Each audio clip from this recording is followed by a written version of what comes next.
Hello friends, I'm your elder brother Kiran Roy. So over the past few weeks, I've been receiving lots of requests over one particular subject. They are requesting me to cover premature ejaculation because that is one aspect which many boys, be it an early adult, a middle-aged adult, or even a senior adult, faces and suffers from. So basically, premature ejaculation is nothing but a mind thing more than a physical thing, I would say, because I've done in-depth research in it. Today's video is going to be all about whatever conclusions I have come to. So I will definitely share each and everything with you. Do watch out for the last point, which is going to be a banger. Like most of my videos, I've kept the best for the last. I've kept the best for the end. So definitely follow each and every points that I'm saying, and put special emphasis on the last point, which I'm going to say. So my first main point is mindset control. Basically, what happens? Majority of the men, they tend to focus on the finish line rather than enjoying the process. They put all the emphasis on the end product, on the end line. So in the process, they end up getting anxious about their performance. So they are not able to enjoy at that moment because their mind is at the finish line, not while they are running that race. While they are at the game, even while they are at the game, they are focused on the finish line. So in the process, what happens? They tend to get overexcited, overstimulated, over. They are like at the threshold of their excitement. They get overexcited, which is not the right way to go about it. Because when you are at it, you have to be at the moment without giving a damn about the finish line. Finish line can be anything, it can come early, it can come after some time, it can come later on. You must not be concerned about the finish line.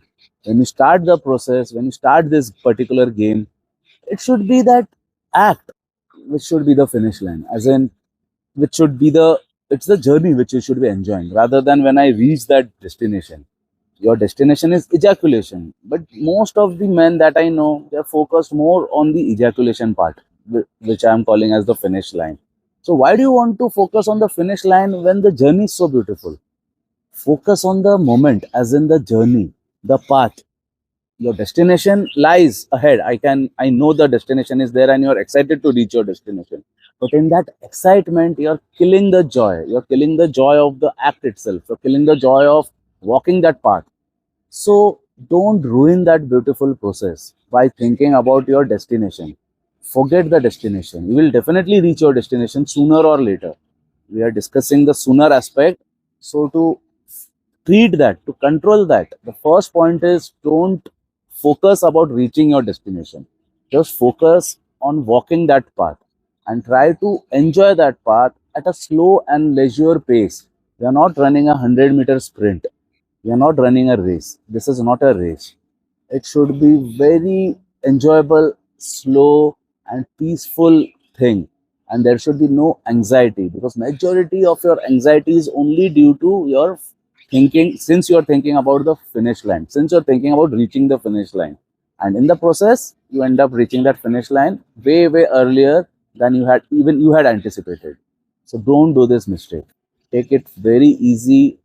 Remove the thought of finish line from your mind completely. My second sub point in the main point of mindset shift is breathing. What happens? Majority of the men, they get so overstimulated and so excited that their breath work becomes hurried. It becomes fast. It's as if they're sprinting. When in reality, the breath work should be deep, slow, and controlled, like we do in marathons. So just now I did not complete a marathon, I've just run 12 kilometers, but my breath work was very slow, controlled, and deep. I was not like huffing and puffing. It has to be calm, very slow. You breathe out. That is how your breath work should be if you wish to go the distance, if you wish to go the mile. But majority of the people, they get so excited that they end up running like a sprinter, which in turn increases their heart rate and their breath work. And their breath work is like very fast, very hurried. So in the process, they end up coming early. So if you want to prolong, if you want to delay the ejaculation, the most important aspect to look into is your breathing. As I said, your breathing is supposed to be, in this regard, it is supposed to be very slow, very controlled, very calm, and very deep for that matter. It should be deep because what happens in majority of the cases who are suffering from premature ejaculation, their breath work is very shallow. They take in very less air, they breathe out, less air, breathe out, less air, breathe out. Because I've studied lots of cases having these conditions, and after talking to them, after counseling them, I've come to these conclusions. Otherwise, how would I know? I know because I've spoken to my one is to one clients who are facing this problem. And I'm with great humility, I can say that whatever points I am going to tell you today, it's going to pay rich dividends. So focus on each and every word that I'm saying. So my second sub point, as I just said, you have to control your breath work into deep breathing rather than shallow and hurried breathing. That will ensure that you go the mile, you can go the distance 100%. My third sub point in the mental shift category is meditation and focus. Now, this is not while you're in the act, but this thing you have to inculcate while you're not in the bedroom, like early morning cold showers, like early morning running, early morning guitar practice. All these things develop your meditative strength. They gives you protection against over arousal, against over stimulation, against over excitement, which are the chief causes of premature ejaculation. So to control them in the bed, you have to work on it while you're out of the bed. And early morning is a very good time to do that the way I'm doing right now. Early morning, I woke up, I took a cold shower, very cold shower because I'm in a hill station. It's like I was like completely like freezing. After that, I went for a run. I was wearing a vest and it was like damn cold out there. But I do that purposely. I do that on purpose to train my brains to withstand the freezing cold and to focus on my task at hand, which is running. And I get into a form of meditation while I'm running. So once I'm in that meditative state, no cold, no pain can have any effect on me, can have any control over me. So this is what I mean by saying this in my third point, that you have to build your meditative strength. And meditative strength doesn't mean just sitting and chanting some, even that's an awesome thing. Though personally, I have never done that because when I run, that itself transforms me into a meditative state. That itself puts me in a meditative state. So I don't have the need to sit at one place and do. Though, if you want, you can inculcate that as well in your schedule. It can be anything. Whatever works as a meditation is good enough. For example, playing guitars for me has always been a meditation for me. As in, it has always put me in a meditative. So that's the reason why I could practice 12 hours every day. Otherwise, how can anybody in their right frame of mind can sit with a guitar for the half part of their day? How is that possible? Because I get into a state of meditation without the use of any drugs or any alcohol, anything. Without that itself, I can get into a meditative state just by composing some song or by working on some difficult piece. I get into that state. So I would strongly recommend that you inculcate some form of meditation. And as I said, it's not just sitting at one place and chanting or anything like that. Even running is a supreme form of meditation. Playing a musical instrument, pick up some musical instrument and focus on it for at least 30 minutes to 40 minutes. That in turn will aid you a great deal while you're in the bedroom because that will shield you from that overexcitement for which you are suffering with the problem of premature ejaculation. Because as I said in the beginning of my video, premature ejaculation is majorly a psychological thing. It's not a physical thing. It's not as if you are physically weak or anything. It's completely mental, as in it's all in your mind. And with complete mind work, you can control it to a great deal, a huge extent. first major point, I gave you 3 sub points when it came to the mental aspect. Now I'm coming to the point 2, the main point 2, which is physical techniques now. In my physical techniques, the first sub point is stop start technique. So while you're in the act and when you're about to come, when you're on the edge, rather, you have to stop instantly. You have to withdraw the act. You don't go all out and ejaculate. That is when you withdraw, you take it easy, you stop, and you breathe. You breathe up to 10 counts. In, out is one cycle. Like that, 10 times you have to breathe. Then you will be in a calm state. You would have withdrawn. That is when again you can start the act, but in a very slow and controlled fashion. Not like an animal, not very fast, very slow and controlled. And this is something you will be repeating at least 3 to 4 times over a period of time. Of course, you have to work on it. In one day, it won't be possible, but whenever you're on the edge, you have to withdraw completely, you have to retract, you have to come out, you have to retract and focus on your breath work. Breathe in, breathe out 10 times.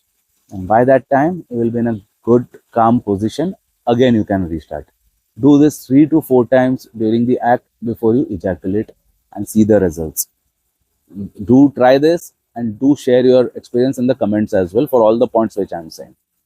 So this stop start technique works big time. So the second sub point is Kegel exercises. Kegel. You can look up to it in Google. So basically, those exercises are nothing but the muscles used when you stop, when you're in the process of urinating. Suppose if you stop it, there are certain muscles which come into, which are activated rather. So it's basically strengthening those muscles. And I'm not getting into the details of these exercises in this particular video because this video I have lots of other points to cover. But you can just look it up in Google. You will definitely get lots of exercises regarding this aspect which I just said, and that will lead to greater stamina and better holding power. 100% that will give you a better holding power than where you stand currently. Now my third sub point is edging. Edging. Edging is nothing but it's similar to the start stop method which I mentioned in my sub point number 1. But in edging, what happens? You delay for a prolonged period of time. As in point number 1, what I said in the start stop technique, you hold for a count of 10, right? Whereas in edging, you hold for a count of 20 or maybe even 30, maybe even 40. Basically, you're giving more time before you resume your activity. So that results in a delayed ejaculation basically. So that's a good technique. You can definitely try this as well. So in short, this is nothing but an extended version of point number 1. I'm coming to my main point number 3. That is physical exercises. As in my sub point number 1, I will definitely put running and weight training. Because what happens, how you perform in the bedroom holds a large bearing to what you do, how you perform out of it. And running is a prime example of building your stamina. Because what weight training and running does is, apart from building your lung capacity, your stamina, your power, it increases the most important aspect, which is testosterone, the mighty T, because it's all a game of testosterone. And as we age, the testosterone levels diminishes from your body. So how do you regain it back without taking injections? Of course, that is by partaking in weight training. For example, when you do squats with barbells, weighted squats, that's one of the biggest ways with which you can regenerate the testosterone in your body. When you sprint, because when I run, I don't just run, as in I don't just jog, I do interval training. I sprint for 100 meters, then again I jog. Again I sprint for 100 meters, then again I run, as in a slow tempo. So these interval trainings, when I'm sprinting, that gives a huge boost to my testosterone levels. In fact, just a few weeks before, I had done my testosterone test just for my knowledge, and the doctor told me that you have the testosterone levels similar to that of a 27-year-old or 27-year-old boy, and I'm 44 today. So you can imagine. Of course, there are many factors involved. I have quit smoking, drinking. I run every day. I lift weights. I do squats twice a week. Every third day, I do legs. I run every day. I do calves I do calves 3 times a week and every day when I'm running. So all these exercises increases your testosterone, which was evident from my T test, which the doctor was amazed to tell me that it's similar to that of a 27-year-old boy. Even at 44 age, it's a miracle. It's a rare thing, he told me. Because he said after 40 years, it diminishes. But in your case, it has in fact improved. It has increased, all due to your lifestyle. So testosterone, I am not trying to boast about my achievements. I'm just trying to tell you that even if your age is going up, even if your age is going north, your testosterone does not have to diminish. It can always be increased with proper lifestyle, by proper running and weight training. So you have to, if you wish to delay your premature ejaculation problem, you have to partake in such activities. There's no two ways about it. My second sub point is cut out porn completely. This is not just a sub point. This is a big, huge point. Most important thing. Because what does porn do? The the act of watching some porn material, it rewires your brain into instant gratification. The moment you start watching porn, your brain is flooded with dopamine, and that results in instant, like you end up masturbating and you end up coming very early. That's the case with majority of the people. They just take the mobile, get into the bathroom, come out of it as soon as they can, because they can't be in the bathroom for prolonged period of time.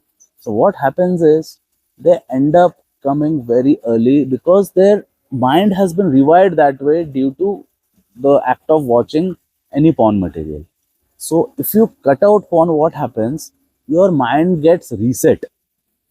With watching porn, what was happening was you were used to coming very early because that was the need of the hour. Because while watching, nobody can watch porn for 2 hours. You watch it, you you come, you get to work, get to what you were doing. So that's a very quick thing, watching porn and getting instant gratification. So once you cut out porn completely from your scheme of things, your mind gets reset, like how we format our computer.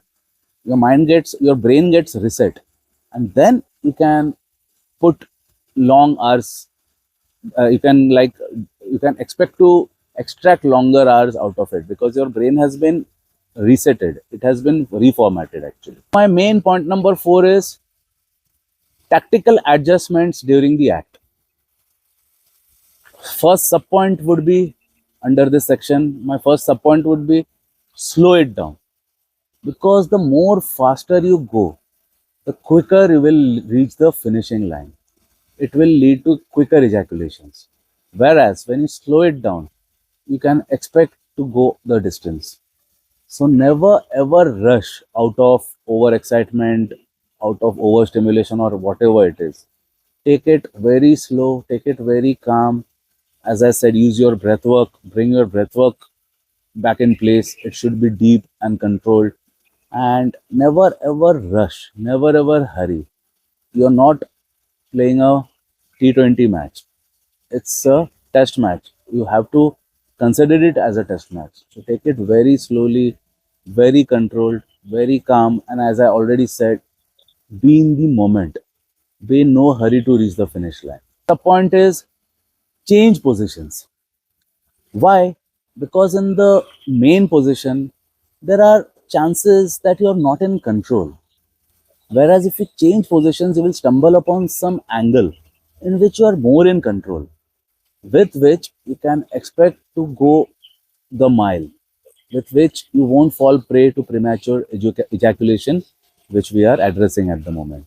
So always find such positions which gives you more charge, which gives you more control over your ejaculation. There are many different positions which will definitely give you much better control over yourself.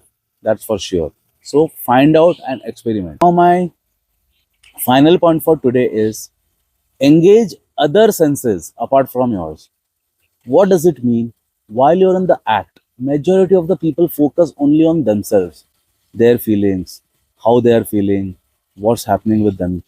But do one thing, focus on her aspects, like focus on her breathing, her heartbeat, focus on the sounds that she's making. In short, you're taking away the mind from yourself to her. When you do that, you are not that conscious. You're not that conscious. You're not that overstimulated. You're not like on the brink of coming because your mind is taken away from yourself and it is focusing on the other person, on your partner. So always try to put more emphasis on what she is feeling, how she is breathing. Just try to focus on her breath work rather than yours. That will take away mind from your overstimulation, which in turn will lead to longer and delayed ejaculation. So I've tried to cover most of the points, and these were my main points. But now I'm coming to my final point, which I asked you to wait for. So my final and the most important point is when you start making out, don't worry about coming early. Just get into the act, do it. Even if you come early, no problem. Come early, all right. Come in 1.5, 2 minutes, not a problem. Get you were I mean, you're allowed to be overstimulated, overexcited. You are allowed to be overexcited, no problem. Get into the act, get overexcited, get it done with early, no problem. But you're not going to wrap up. You're going to lie next to her. You're going to fondle her. You're going to talk to her. You're going to talk about love and other aspects. You're still in the game. Your game is not over yet. Do this for 15 minutes. Again, you will be ready for round two. That is when you are going to be at your best performance because now all your overexcitement, overstimulation, everything would have gone in the first round itself. Now you will be in a good position to last long. So your round two is going to be the deal maker. It's going to be the game changer. So what majority of the people do once they are done with the round one, they come within minutes or within seconds for that matter, and they wrap up. They are depressed. They take a shower. They go home. They change. But in your case, you're not going to go to sleep instantly. I mean, once you're done, don't go away or don't go to sleep. That is when your actual round begins now. Your first round was just a warm up round. That was just to get rid of your overexcitement and everything. It takes is 15 to 20 minutes to be prepared for round two if you are in a decent physical condition. So that's why all the earlier points which I said is going to help you regain this thing which I'm trying to say. So I mean, without any pressure, perform the first round. You're allowed to come early. This is one technique which I'm telling you. I don't think if anybody else has told you. I don't watch anybody else's content, but this is my thinking, which has which has worked wonders in my clients' cases. So you can come. You're allowed to come early. You can perform without any sort of pressure. Just go and get your first round done with. And second round, you have to start within 15 to 20 minutes. And while you're resting for that 15 to 20 minutes, you're not going to talk about other topics or other things. You're still in the game. You have to talk about these things only. You have to fondle, you have to caress, you have to nurture. You have to nurture your partner and keep her in the game as well. You can stimulate her as well during that time. Idea is to keep on stimulating her without making her feel that the game is over. The game is yet not over. In fact, the best is yet to come now. And you have to keep her in the game. You have to keep her active. You have to keep her hot. And once when you're ready, on an average, it takes 15 to 20 minutes, as I said, if you're in good physical condition. If you're in good physical shape, 15 to 20 minutes is all it takes for you to be ready for round number two. And now when you start the round number two, again, you don't have to think about anything. Just go and do your original game. Because now 80% of your anxiety, overstimulation, overexcitement would have gone along with the first round itself. Now this round is going to be a stress-free round for you. And in this round, you're going to go the distance. You're going to go all the way. That's for sure. So all these tricks, advice that I've given you, do put it into play and do let me know whether it worked or not. Okay, I'll make a move for today. Jai Hind.